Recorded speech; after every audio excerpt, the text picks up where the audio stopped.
परम सम्माननीय मुख्य अतिथि चेयरमैन मैम, प्रधानाचार्य मैम, गांव से पधारे हुए सभी मेहमानों, मेरे देवता तुल्य गुरुजनों एवं मेरे छोटे बड़े भाइयों और बहनों, आप सभी को स्वतंत्रता दिवस की हार्दिक शुभकामनाएं। मैं रेणुका सांखला क्लास 10 से आज राष्ट्र निर्माण एवं देश प्रेम के उपलक्ष्य में अपने विचार प्रकट करना चाहूंगी।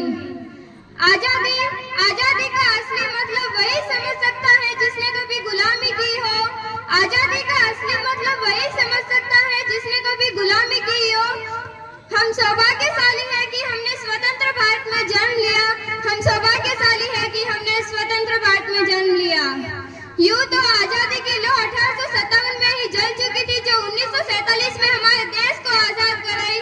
प्राचीन, मध्यकालीन और वर्तमान भारत के उदाहरणों से मैं स्पष्ट करना चाहूंगी कि जब हम फिरंगियों के फेरे में फंस गए थे तो रंग दे बसंती चोला की एक आवाज पर टोलों के टोले उमड़ाते थे, टोलों के टोले उमड़ाते थे। और उनके इनकलाब जिंदाबाद और वंदे मातरम के नारों से खून में आ जाने वाला 5-5 डिग्री का तूफान जो अंग्रेजी शासन की जड़ें हिला देता था, जो अंग्रेजी शासन की जड़ें हिला देता था।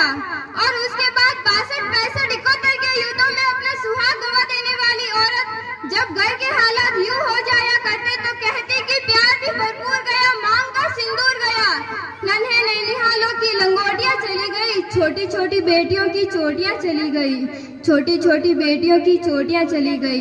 बाप की कमाई गई, भाई की पढ़ाई गई, बाप की कमाई गई, भाई की पढ़ाई गई।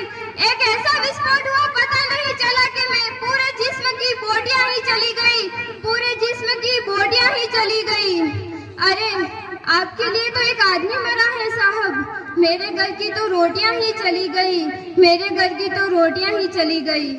इस तरह पूरा परिवार अपनी देशभक्ति साबित कर रहा होता है, तब देश बलिदान मांगता है, तब देश लड़ जाने को कहता है, तब देश मर जाने को, मिट जाने को, फांसी तक जाने को कहता है। किंतु आज देश लड़ जाने को नहीं कहता, आज देश मर जाने को नहीं कहता, मिट जाने को, फांसी तक जाने को नहीं कहता, बल्कि मेरा वितर्क यह कहता है कि अगर कोई व्यक्ति अपनी पूरी मेहनत, पूरी लगन और पूरी ईमानदारी से अपना कार्य करे तो वही सच्ची देशभक्ति है और वही सच्चा राष्ट्र प्रेम। मैं नहीं मानती कि फेसबुक, व्हाट्सएप और इंस्टाग्राम की डीपी को 3 रंग में रंगना ही हमारी सच्ची देशभक्ति है। मैं नहीं मानती कि फेसबुक, व्हाट्सएप और इंस्टाग्राम की डीपी को 3 रंग में रंगना ही हमारी सच्ची देशभक्ति है। क्या वर्ष में 2 बार तिरंगा हाथ में लेना हमारी सच्ची देशभक्ति है? तो मैं पूछना चाहूंगी उनसे, एक गरीब सड़क पर चलने वाला ट्रैफिक की छांव में नंगे पांव में जब तिरंगा बेच रहा होता है तो क्या आप उसे उसकी देशभक्ति कहेंगे? नहीं, वो उसकी देशभक्ति नहीं, वो उसके पेट की शक्ति है, वो उसके पेट की शक्ति है जो उसे ऐसा करने में मजबूर कर देती है। क्योंकि ना वो मस्जिद को जानता है, ना वो शिवालयों को जानता है, क्योंकि वो पेट के भूखे है साहब। वो केवल भोजन के निवालों को जानता है, वो केवल भोजन के निवालों को जानता है, जानता है। अपने परिवार, अपने समाज और राष्ट्र के प्रति समर्पण का भाव है हमारी सच्ची देशभक्ति। हर देशद्रोही के जीवन में आने वाला तूफान है हमारी सच्ची देशभक्ति। हर देशद्रोही यह समझ सके कि तू अगर परिंदा है तो यह आसमान तेरा है, कि तू अगर परिंदा है तो यह आसमान तेरा है। भाईचारे से रहना है अगर इस जमीन पर तो रहे, वरना एक कब्र भी तेरी है और एक कब्रिस्तान भी तेरा है, वरना एक कब्र भी तेरी और एक कब्रिस्तान भी तेरा है। अब मैं बता दूं कि महिला सुरक्षा के मामले में हम आज भी चौथे पायदान पर आते हैं। हम एक ऐसे समाज में जीते हैं जहां पत्थर की मूर्त को लग रहा होता है 56 भोग और भूखे नंगे तड़पते सो जाते हैं लोग, भूखे नंगे तड़पते सो जाते हैं लोग।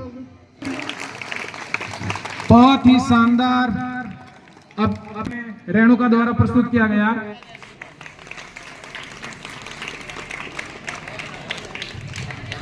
हो के मायूस मत उखाड़ो आंगन से पौधे, धूप बरसी है तो बारिश भी यही होगी, बारिश भी यही होगी। अब कार्यक्रम की श्रृंखला में अगला कार्यक्रम आपके सामने